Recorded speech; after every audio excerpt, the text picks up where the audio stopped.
Hello everyone.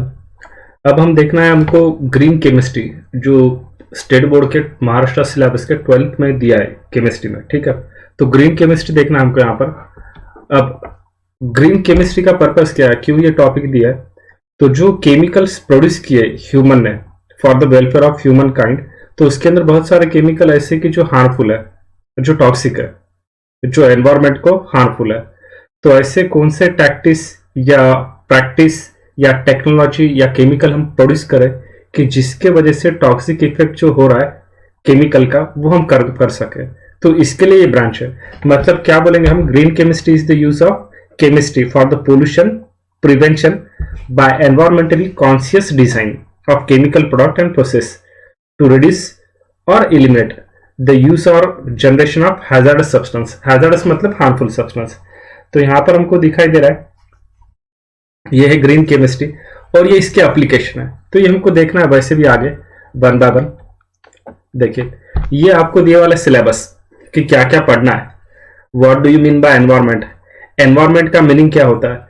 वैसे तो biology में ही पढ़ाता हूं तो आपको मैंने ये बोला आपको कि इकोलॉजी में एनवायरमेंट इस वर्ड का मीनिंग फ्रेंच में होता है सराउंडिंग। ये जो वर्ड है ENVIRON, इस वर्ड का फ्रेंच में मीनिंग होता है सराउंडिंग। सराउंडिंग, ठीक है। और अगर इस वर्ड का जापान में अगर मीनिंग देखे, ये जो एनवायरमेंट वर्ड है ये हमको पता है कि इकोलॉजी के ब्रांच में आता है। तो इको का मीनिंग वहां पर होता है ओक्यूस और ओक्यूस का मीनिंग होता है होम। तो मतलब ये जो अर्थ है ये हमारा होम ही है और जो हमारे सराउंडिंग दिखता है उसको कहते हैं हम एनवायरमेंट। तो कौन से फैक्टर अफेक्ट करेंगे एनवायरमेंट को वो देखना है। मतलब हमको अबायोटिक और बायोटिक फैक्टर। उसके बाद पोल्यूशन क्या है, पोल्यूशन के टाइप्स और ये क्यों होता है और यहाँ पर ग्रीन केमिस्ट्री का रोल क्या है। तो यहाँ पर ये इंट्रोडक्शन दिख रहा है। तो वन बाय वन मैंने जो स्लाइड प्रिपेयर की उसके अंदर हम देखते जाएंगे। मेनली हम इसके अंदर देखेंगे स्टार्टिंग को 12 प्रिंसिपल्स ऑफ ग्रीन केमिस्ट्री, ये देखना हमको। तो लेट्स स्टार्ट, देखेंगे वन बाय वन। ये देखिए इंट्रोडक्शन में अभी बोला है ग्रीन केमिस्ट्री किसको बोलता है कि जो एनवायरमेंटली बेनाइन केमिस्ट्री या सस्टेनेबल केमिस्ट्री बोलते हैं, यानी कि ऐसे केमिकल हमको प्रोड्यूस करना है जो एनवायरमेंट के लिए हार्मफुल ना हो। तो इसकी प्रोसेस स्टार्ट हुई थी, ये जो साइंटिस्ट का नाम दिख रहा है आपको पॉल एनास्टस, इनको कहा जाता है फादर ऑफ ग्रीन केमिस्ट्री। तो इन्होंने ये प्रोसेस स्टार्ट की थी, मतलब कैसे हम केमिकल बनाए जो एनवायरमेंट के लिए बेनिफिशियल हो। और ग्रीन का मीनिंग समझ में आता है जो यूजफुल है। उसके बाद देखिए क्यों ये ग्रीन केमिस्ट्री पढ़ना है, क्या एप्लीकेशन है। तो वेस्ट मिनिमाइजेशन एट सोर्स, जो भी हम केमिकल प्रोड्यूस कर रहे हैं वो प्रोड्यूस होने का जो सोर्स है वहां से हम उसको फिगर आउट करें कि वो यूजफुल है या हार्मफुल है एनवायरमेंट के लिए। Use of catalyst in place of reagent. Catalyst क्या होता है ये हमको पता है। कैटा इस वर्ड का मीनिंग होता है कट करना, मतलब मेटाबोलाइज करना, और लिस्ट का मीनिंग होता है breaking. In place of reagent, क्योंकि बहुत सारे रिएजेंट ऐसे होते हैं कि जिनकी प्रॉपर्टी टॉक्सिक प्रॉपर्टी है, वो मे बी कुछ रिएजेंट नॉन बायोडिग्रेडेबल भी हो सकता है। तो उसकी जगह हम क्या कर सकते हैं, एंजाइम्स यूज कर सकते हैं। कैसे, तो वो आगे और हमको आने वाला है। फिर use of non toxic reagent, जो अभी मैंने ये सेकंड एप्लीकेशन में बोला। यूज ऑफ रिन्यूएबल रिसोर्सेस, जो बार बार प्रोड्यूस हो सके, जिसको नॉन रिन्यूएबल रिसोर्सेस नहीं होने चाहिए, जिसको हम रिपीट प्रोड्यूस कर सकते हैं, रिन्यूएबल रिसोर्सेस, उनको ही हमको यूज करना है। फिर इम्प्रूव एटम इफिशियंसी, अब ये टर्म क्या है और क्या नहीं ये हमको आगे देखना है तो बोलूंगा मैं। फिर उसके बाद use of solvent free recyclable environmentally benign solvent system, मतलब सॉल्वेंट भी, सॉल्वेंट हमको पता है कि जिसके अंदर सोल्यूट डिजॉल्व होता है। तो ऐसे सॉल्वेंट प्रोड्यूस करना है कि जो एनवायरमेंट के लिए ज्यादा टॉक्सिक नहीं होंगे, क्योंकि बेनाइन इस वर्ड का मीनिंग ही क्या होता है, हार्मलेस। हमको बायोलॉजी में आता है ना, ट्यूमर जो है गांठ कैंसर, वो दो टाइप के रहता है, कुछ रहता है बेनाइन और कुछ रहता है हार्मफुल।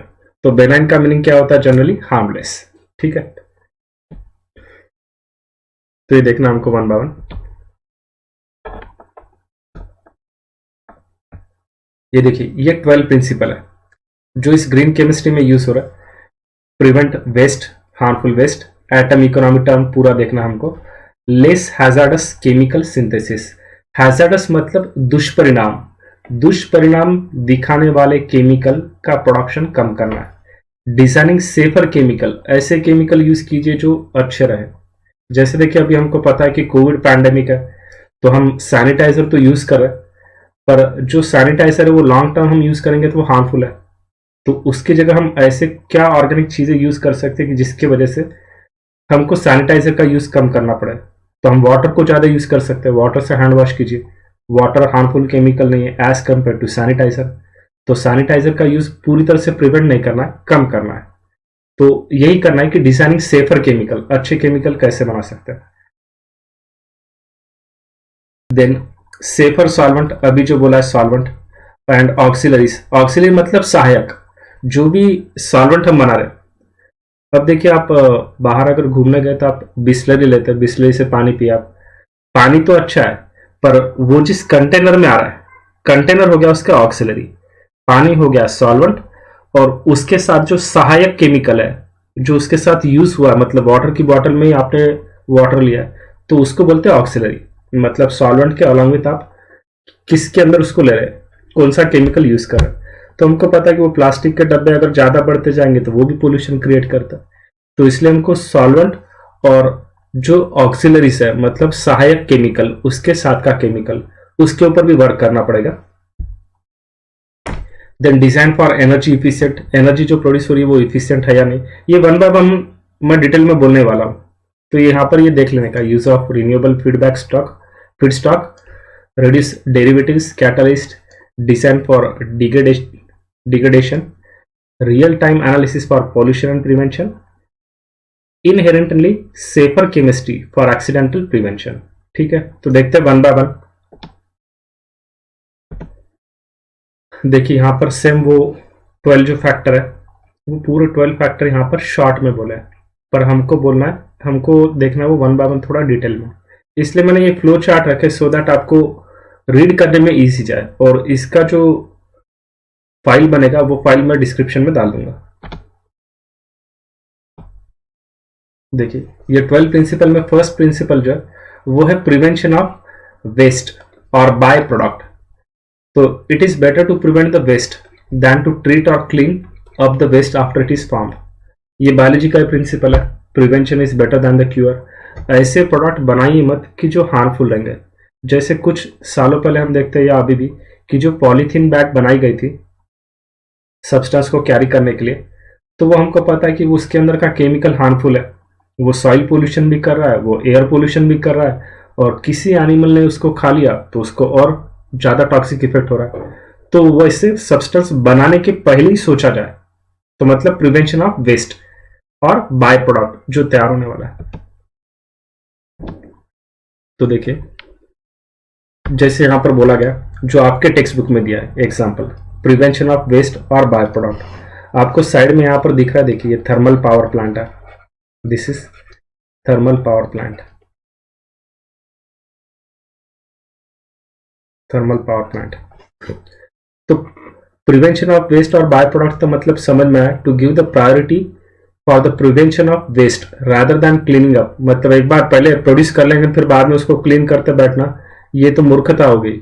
इसलिए वो बनाने के पहले देखना चाहिए। Creating waste after it has been created. तो इसका इलिस्ट्रेशन दिया एग्जांपल, जैसे जीरो वेस्ट टेक्नोलॉजी हमको यूज करनी है, तो मतलब chemical synthesis of waste product should be zero या मिनिमम। जो वेस्ट प्रोड्यूस होगा वो एक तो कम प्रोड्यूस होना चाहिए या तो पूरी तरह से प्रोड्यूस होना ही नहीं चाहिए, ये एम रखना है। तो फॉर एग्जांपल देखिए, one is bottom ash for the thermal power station can be used as a raw material for cement and brick industry। अब ये जो थर्मल पावर प्लांट दिख रहा है ये आपको पता होगा, महाराष्ट्र में देखें थर्मल पावर प्लांट कहां पर है, परली वैजनाथ, उसके बाद अकोला, वो जो शेगांव बोलकर एक प्लेस आता है, शेगांव के नजदीक ये देखिए वो पारस। तो यहां पर क्या होता है, कोल से इलेक्ट्रिसिटी प्रोड्यूस करेंगे उसको हीट करके वेपर से। तो अब कोल को जब बर्न किया तो उसकी जो ऐश है वो हम सीमेंट में या ब्रिक की जो इंडस्ट्री है, ब्रिक मतलब ईटा, जो ब्रिक्स रहते हैं वॉल बनाने के लिए, उनके अंदर हम इसको यूज कर सकते हैं। और इफ्लुएंट कमिंग फ्रॉम, इफ्लुएंट का मीनिंग क्या होता है, वाटर पोल्यूटेंट, जो वाटर पोल्यूटेंट होते हैं उनको बोलते हैं effluent. Water pollutant is called as effluent. ध्यान देना इधर क्या बोल रहा हूं मैं। From cleansing machinery part may be used as coolant for water in thermal power station. अब क्या होता है देखो, कोई भी हमको पता है कि मशीन जब काम करती है, जैसे हमारा फैन भी है, फैन घूम रहा है तो उसके कंटिन्यूसली जो रिवोल्यूशन है उसकी वजह से क्या होगा, उसके अंदर हीट तैयार होगी। कोई भी चीज जो काइनेटिक एनर्जी यूज करता है तो काइनेटिक को हम थर्मल बोलते हैं।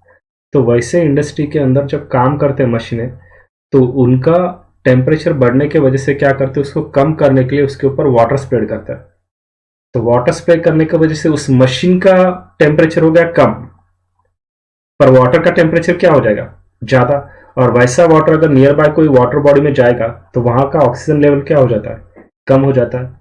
वाटर हॉट किया जाए तो उसका सरफेस टेंशन कम हो जाता है। तो मतलब वो वाटर कैसा हो जाएगा, पोल्यूटेड। मतलब जो भी हॉट वाटर हो जाएगा, जो मशीनों को क्लीन करने के बाद यूज करें अपन, वो क्या हो जाएगा, वो वेस्ट वाटर के जैसा ही है। तो ये मतलब पहला प्रिंसिपल ग्रीन केमिस्ट्री का ये है कि हमको ऐसे सब्सटेंस बनाना ही नहीं है, या तो ऐसे वेस्ट कम होने चाहिए, यानी कि उनकी क्वांटिटी मिनिमम होनी चाहिए कोई भी प्रोडक्ट बनाने के पहले। तो ये बोला यहां पर।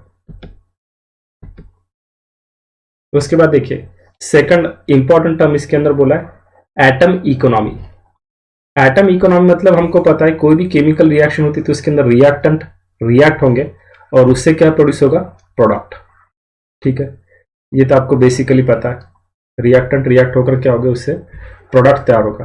पर ये रिएक्टेंट हमने कितना यूज किया और फिर प्रोडक्ट कितना तैयार हुआ, इसके अंदर कितने एटम इन्वॉल्व हुए और प्रोडक्ट में, मतलब रिएक्टेंट के अंदर कितने एटम थे और प्रोडक्ट में कितने एटम हमको मिले, उनका एवरेज मतलब इकोनॉमी बोला है यहां पर।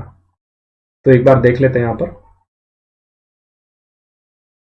Atom economy is measure of, measure मतलब उसको गिनने का, measure of atoms from the starting material. Starting material मतलब at reactant that are present in useful product at the end of chemical process. At the end मतलब क्या, जब product तैयार होगा। तो good atom economy means most of the atoms reactant are incorporated in the desired product, only a small amount of unwanted byproduct is formed, hence lesser waste disposal। मतलब समझ में आ गया, जब हम रिएक्टेंट को रिएक्ट करके एक पर्टिकुलर प्रोडक्ट बना रहे थे तो इस रिएक्टेंट के अंदर के मोस्ट ऑफ द जो एटम है, मोस्ट ऑफ द एटम्स, उन्होंने क्या किया, गुड प्रोडक्ट बनाया। और कुछ जो लेस एटम रिमेनिंग है, टोटल एटम में से कुछ जो लेस एटम है, उन्होंने क्या किया, वेस्ट प्रोड्यूस किया, वेस्ट प्रोड्यूस किया। तो ये मतलब अगर कैलकुलेशन देखने का हमको एटम इकोनॉमी का, तो ये देखते हैं कि mass of atom in decide product, decide मतलब जो हमको चाहिए था अच्छा प्रोडक्ट वो, और mass of atom in the reactant into 100%। तो इससे एटम इकोनॉमी का एवरेज लिया जा सकता है। नहीं समझ में आया तो आगे और है, यानी कि आगे और मैंने इसको एलोबरेट किया। देखिए यहां पर atom economy described as the conversion of efficiency of chemical process in term of all atoms involve, जितने भी एटम है वो सब। तो molecular weight of desired product, product कब तैयार होगा, जब रिएक्टेंट रिएक्ट होकर क्या हो रहे हैं, प्रोडक्ट तैयार कर रहे हैं। पर इस रिएक्टेंट के अंदर जितने भी रिएक्टेंट है, तो जो मैक्सिमम रिएक्टेंट है उनसे क्या बोले हम, यूजफुल प्रोडक्ट तैयार हो रहा है, यूजफुल। और कुछ जो मिनिमम है या कुछ रिएक्टेंट जो रहेगा उससे क्या हो रहा है, सपोज हार्मफुल या वेस्ट प्रोडक्ट तैयार हो रहा है, वेस्ट प्रोडक्ट। तो इस तरह से बोला है। तो इनका रेशियो निकालना है तो इनको 100 से मल्टीप्लाई कीजिए। For the reaction atom economy should be maximum. Atom economy maximum मतलब जैसे कोई एक क्लास में पढ़ा रहे हैं और अपना कुछ टारगेट है कि मार्क अच्छे आना, तो अब उस क्लास में 100 स्टूडेंट है, एक क्लास है जिसके अंदर 100 स्टूडेंट है, ठीक है।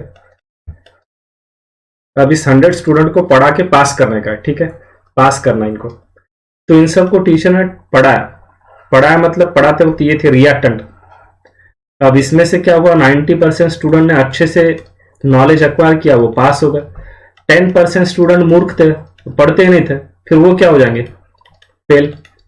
तो इकोनॉमी कितनी आई इसकी, इकोनॉमी थी 90%, मतलब 90% अच्छे से क्लास हुआ, 10% ये जो बच्चे थे जो पढ़ नहीं रहे थे वो फेल हुए।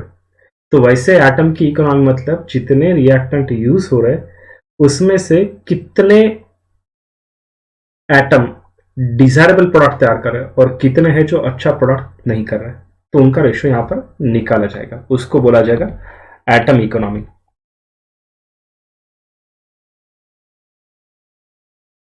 तो ये दो और एग्जांपल दिए रीअरेंजमेंट रिएक्शन, ये मैंने एक्स्ट्रा पॉइंट ऐड किया, तो ये आप पढ़ लिए तो आपको ही समझ में आ जाएगा। ठीक है, जो जो इंपॉर्टेंट है वो मैं बोलते जाऊंगा। Rearrangement reaction and addition reaction.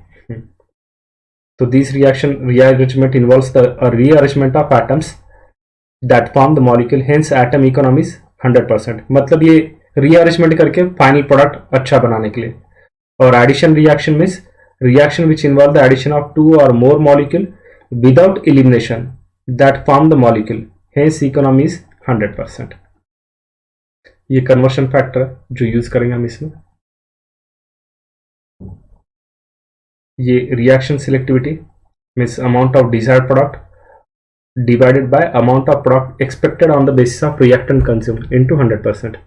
ये आपको उतना करने की जरूरत नहीं, देखिए आपको सिर्फ ऊपर के पहले जो 2 स्लाइड दिखाया दैट इज इंपॉर्टेंट। ठीक है, हाँ ये भी नहीं, जो काम करेगा वो मैं बोलते जाऊंगा।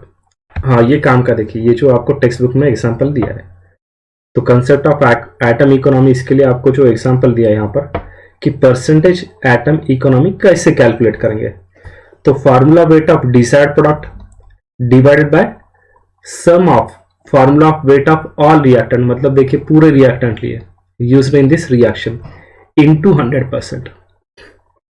तो एग्जांपल देखिए यहाँ पर, एग्जांपल में क्या किया वाला है, एक रिएक्टेंट लिया वाला है, कौन सा रिएक्टेंट, 1 ब्यूटानॉल, ये एक रिएक्टेंट है 1 ब्यूटानॉल, और इसको in the presence of sodium bromide और सल्फ्यूरिक एसिड इसको यूज किया, sulphuric acid as a reactant, और इनकी रिएक्शन होकर क्या होने वाला है, प्रोडक्ट तैयार होने वाला है H2SO4।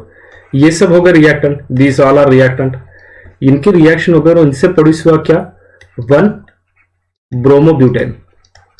ब्रोमो मतलब समझ में आ रहा है, Br ग्रुप है, Br ग्रुप ब्रोमो मतलब ही क्या होगा, ये हैलोजन है ये, और बीइंग 4 कार्बन तो इसका पैरेंट कौन आ गया, ब्यूटेन, 1 ब्रोमोब्यूटेन। ठीक है, 1 ब्रोमोब्यूटेन, और ये है इसके by product NHSO4 and water molecule, ये प्रोड्यूस होगा। तब इस रिएक्शन में देखिए एटम इकोनॉमी मतलब मास ऑफ 4 कार्बन जो यूटिलाइज हुए, hydrogen 9, 1 bromine atom upon mass of product के अंदर कितने 4 carbon, 12 hydrogen, 5 oxygen, 1 bromine atom, 1 sodium atom and 1 sulphur atom into 100। तो इनका अगर वेट कैलकुलेट किया तो समझ में आता है। देखिए कार्बन का हमको पता है, इसका एटॉमिक मास नंबर कितना है, 12 है, हाइड्रोजन का 1 है, ब्रोमीन का कितना है, 17 ग्रुप में आता है ये halogen, fluorine, chlorine, bromine, iodine, एस्टाटाइन। Atomic number आते हैं इनके 9, 17, 35, 53, 85, 9, हाँ मतलब समझ में आ जाएगा आपको।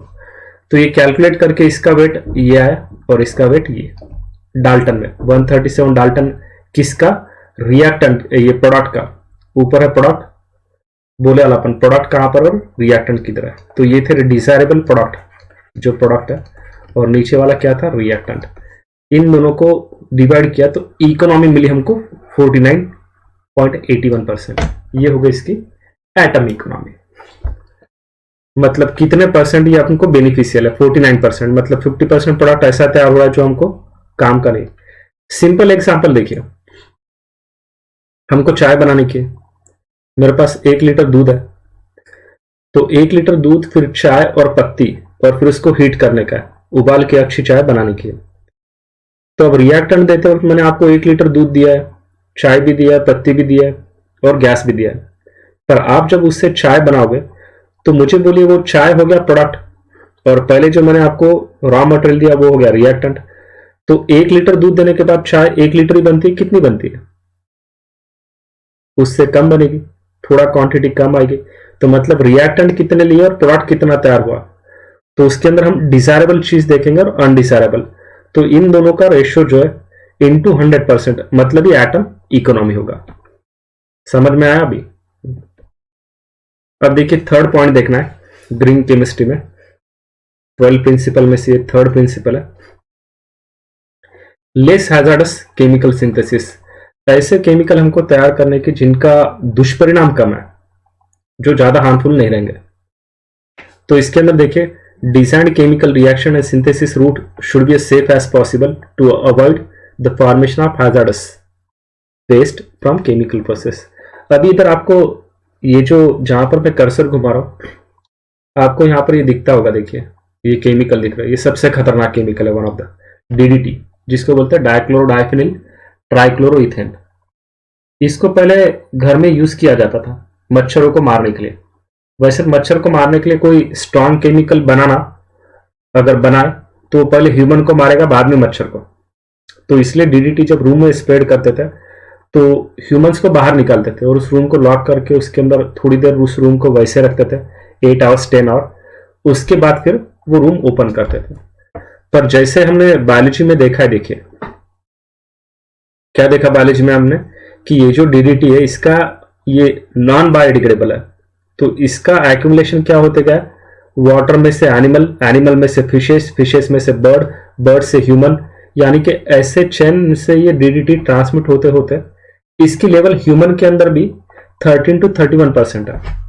क्या बोल रहा हूं, सपोज आज में से कुछ लोग जो नॉनवेज खाते हैं, जो फिश खाते होंगे, तो ये एक्सपेक्टेड है कुछ ह्यूमन में इस डीडीटी का कॉन्सेंट्रेशन 13 से 31% तक मिल सकता है इस डीडीटी का, क्योंकि इसको पहले ये जो बाजू को ये जो खेत दिख रहा है ना, इसके ऊपर स्प्रेड करते थे इस डीडीटी को, और ये नॉन बायोडिग्रेडेबल है। तो यहां से ये जाएगा पानी में, पानी में से ये जाएगा फिश में, फिश में से जाएगा ये बर्ड्स में, ह्यूमंस में, और इसका एक्यूमुलेशन बढ़ते जाएगा। तो ये इतना हार्मफुल है, ये जो केमिकल है ये कार्सिनोजेनिक है, इससे कैंसर हो सकता है। तो अब क्या करना है, हमको ऐसे केमिकल तैयार करना है जो ज्यादा हार्मफुल ना हो, कम हार्मफुल हो, एनवायरमेंट के लिए भी और एनिमल्स के लिए भी और प्लांट के लिए भी। तो वही बोला यहां पर कि डीडीटी जो था उसको इंसेक्टिसाइड बोलकर यूज करते थे, पहले बहुत इफेक्टिव था टाइफाइड और मलेरिया कंट्रोल करने के लिए। मलेरिया किसके वजह से होता है, ये मैंने बोला था आपको, ये प्लाज्मोडियम से होगा, और मच्छर उसका क्या है, वेक्टर है, मतलब कैरी करेगा। तो जो प्रोटोजोआ होते हैं, Plasmodium falciparum, Plasmodium ovale, Plasmodium malariae, ये जो प्लाज्मोडियम बाइवैक्स, ये 4 है। और टाइफाइड किससे होता है, साल्मोनेला टाइफोमोरियम नाम के बैक्टीरिया से। तो उनको किल करने के लिए, मतलब ये जो एजेंट है इनको किल करने के लिए पहले डीडीटी को यूज करते थे। तो ये बहुत हार्मफुल होने की वजह से अब किसको यूज कर रहे हैं, बीएचसी को, बेंजीन हेक्साक्लोराइड। ये कॉकरोच को मारने के लिए वो जो बेगन स्प्रे होता है ना, उसके अंदर होता है। ये भी था मेरे पास, डब्बा दिखाता था आपको। इसको मार्केट में जब बेचा जाता है तो इस नाम से बेचा जाता है, गैमा हेक्सेन बोलते हैं इसको। यहाँ पर गलती से नाम इक्सेन आ गया, गैमा हेक्सेन या लिंडेन भी बोलते हैं इसको। ये इनका कमर्शियल नेम है, कमर्शियल नेम, कमर्शियल नेम, ठीक है। इस नेम से इसको बेचा जाता है बीएससी। पर ये भी हार्मफुल है, ये भी उतना, यानी कि बट कंपैरेटिवली डीडीटी के कंपैरिजन में ये उतना ज्यादा हार्मफुल नहीं है। तो ये याद रहना चाहिए।